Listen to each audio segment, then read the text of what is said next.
having this idea of Weltschmerz is came really easy. I think when Syed Javad Miri talked to me about it and said that he had talked to Dr. Muradi about this very question, it seemed very natural because it's pervasive. I think we all know how pervasive this overwhelming world weariness or world pain is. One doesn't have to go too far in one's own geographic area to talk to people who are feeling this. It's just it's overwhelming. And it's an existential fatigue with life, right? Just its existence has battered people down to the point where they are either living in this melancholic state, in this melancholic condition where they're just going through the motions but see no ultimate endpoint that's good, right? And so the Weltschmerz in that sense is an ontological mood that is pessimistic. It's depressed. It's feeling of being broken or damaged to the point of questioning the meaning and purpose of existence.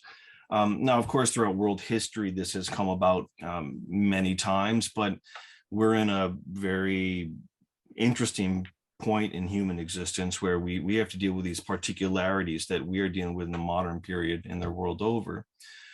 Usually when we think of depression, we think of, an individual, right? So who's in a depressed state, they're succumbing to nihilism or perpetual melancholia, someone overcome by the Sturm und Drang, the storm and stress of living.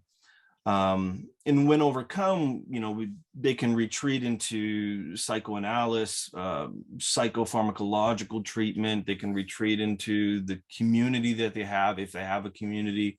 They can retreat into religion, something that can, restore their hope and optimism or temporarily alleviate their nihilistic condition.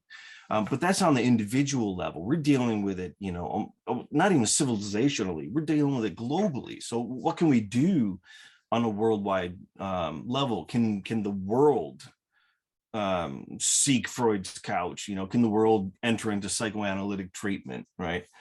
Can the world, with its ever increasing secularity, retreat into religion, which is always in many ways anachronistic because so many people do so based on their needs, not because they're convinced by the claims of religion itself, right?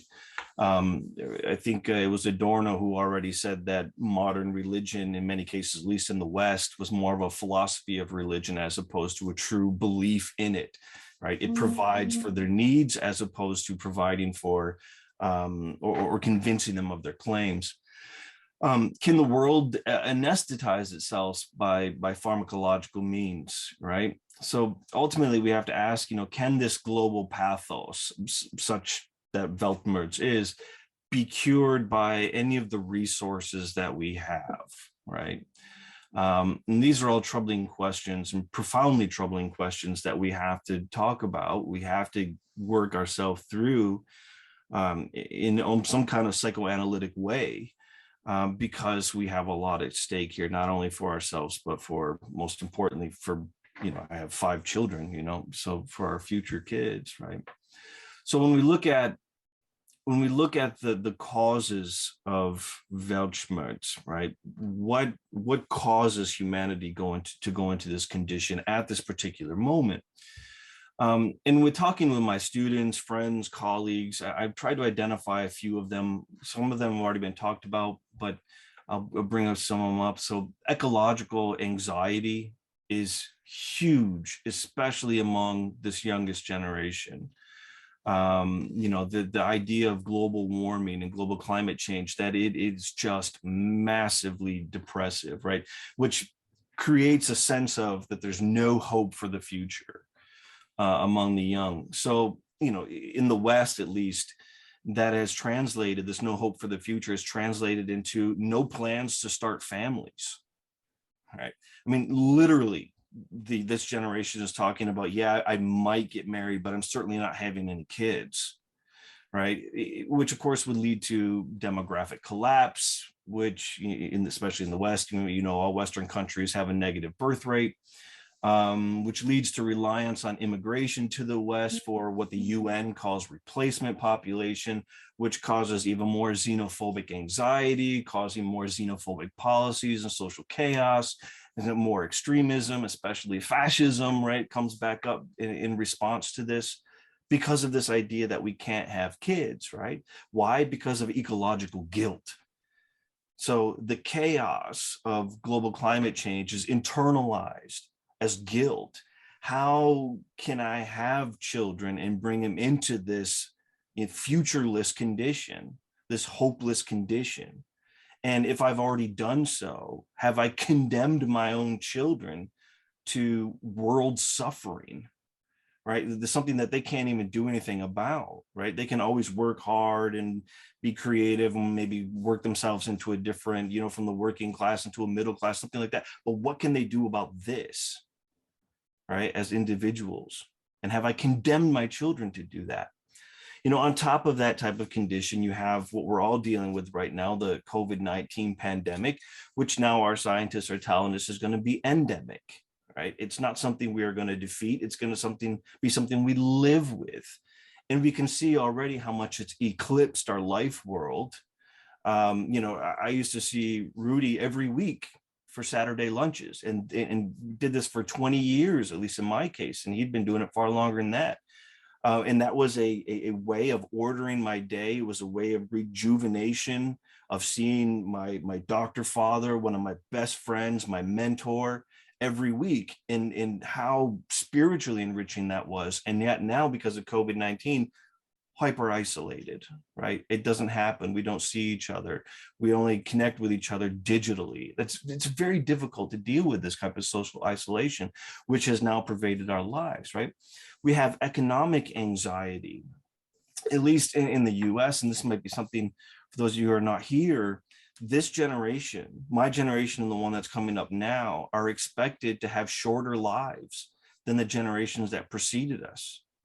In terms of the amount of wealth that we will be able to create from our own labor is expected to be considerably less. Our health outcomes are a lot less, right? We're sicker, more tired than the generations before us, right? Because all those gains that workers have made have been systematically undone here, right? So again, young people are saying, why should I even bother to try to get myself into this? It's a no-win situation, right? So they're stuck with, am I being forced into a no-win situation, or do I completely drop out, right? So economic anxiety, and Mehdi talked about commodification, right? The having mode of existence over the being mode of existence, right? Which is, of course, famously developed by Erich Fromm, the psychoanalyst, right? That the having mode of existence is the only mode of existence that is normative at least in the Western world, and specifically here in the United States.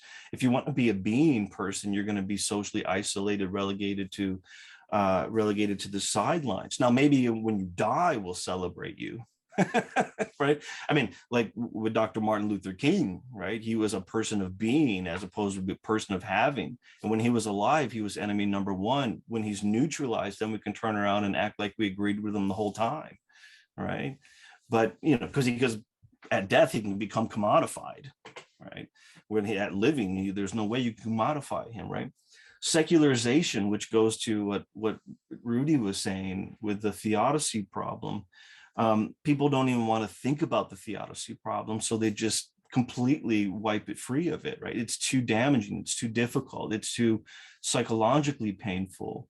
And so we recognize the benefits of secularization, but we don't want to talk about the costs of secularization.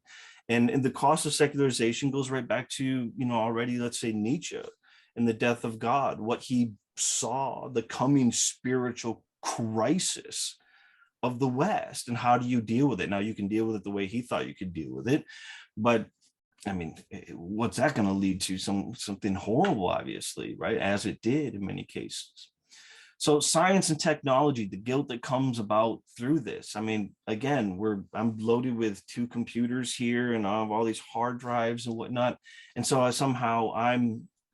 I'm participating in the over technification of the life world, right? And I have to somehow hand this meaninglessness over to my children, right? And in the stress of knowing that my 3-year-old wants to look at my phone, endlessly fascinating, right? Which already socializes him for this dependency on this little machine, right? So I mean, you got to find a balance because they can't really exist without this, but they can't be really healthy when they're dependent on it either.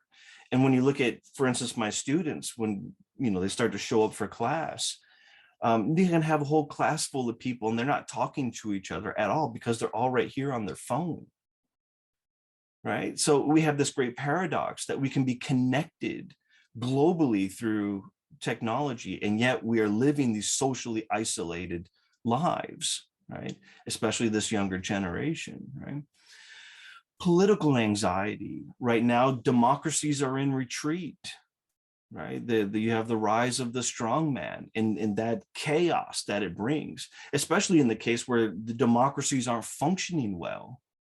And they're not functioning well. I mean, Donald Trump was a symptom of a political economic reality that is so damaging to people's psyche, right? That's so damaging to people's ability to live a fruitful, meaningful life, that they turn to someone like him who promises to slay the chaos, right? Which is essentially what he was trying. I mean, what he said he was going to do. It's not what he tried to do, but it's what he promised. And that's one of the reasons why people followed him, because of that chaos is so destabilizing that people can't handle it, and causing more and more this feeling of meaninglessness, right? And that we somehow are moving into a tribalistic existence, a tribalistical political situation wherein we choose a tribe and the other tribe is completely demonized, right? Now, this brings a sense of meaning and purpose and a worldview and all the rest of that stuff, right? It brings all that which is missing when we fall into this tribalism. But the ultimate outcome of it ultimately doesn't help, right? Ultimately, the outcome is in itself nihilistic and only contributes to the further, society going down the rabbit hole, and only eventually furthers the feeling of helplessness and meaninglessness, right? And then, of course, at least in the West, you have a cultural change, right? And cultural change is happening very fast.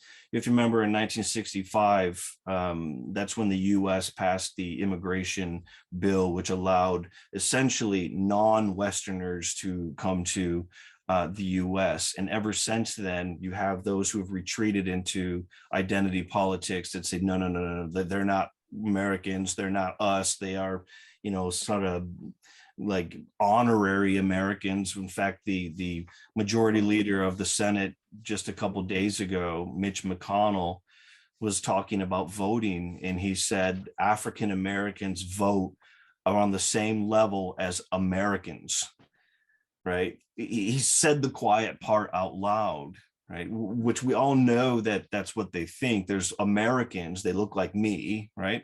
And then there's the hyphenated Americans, and they're just kind of like sort of Americans, right? They might be citizens, but they're not really Americans, and so we have the change and massive change in culture with the influx of immigrants, and that brings a lot of destabilizing conditions to a lot of people. A lot of people like me, sociologically, psychologically, love it.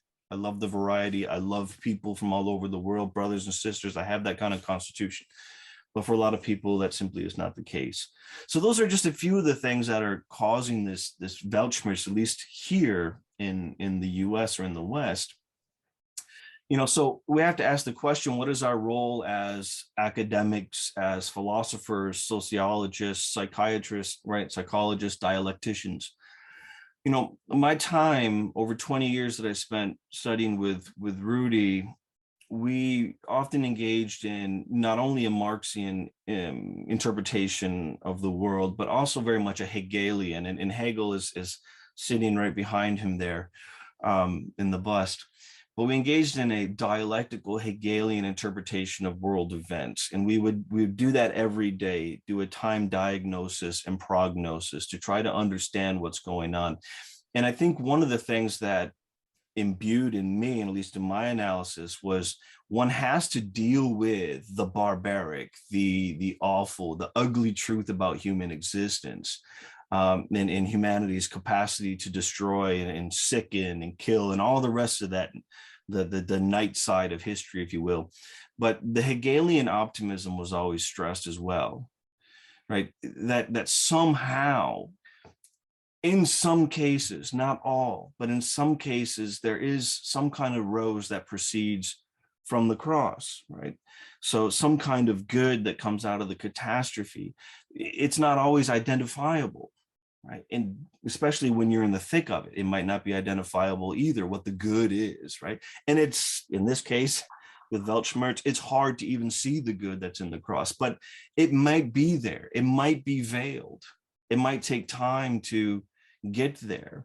But the fear, at least from my case, is that Adorno's negative dialectics, that nothing good comes out of the catastrophe, nothing good comes out of the 27 million Russians that were killed, the 6 million Jews that were systematically slaughtered, the genocides that constantly happen in Srebrenica of Bosnian Muslims, or Rwanda, or the genocides of Native Americans, that nothing comes out of that, nothing good.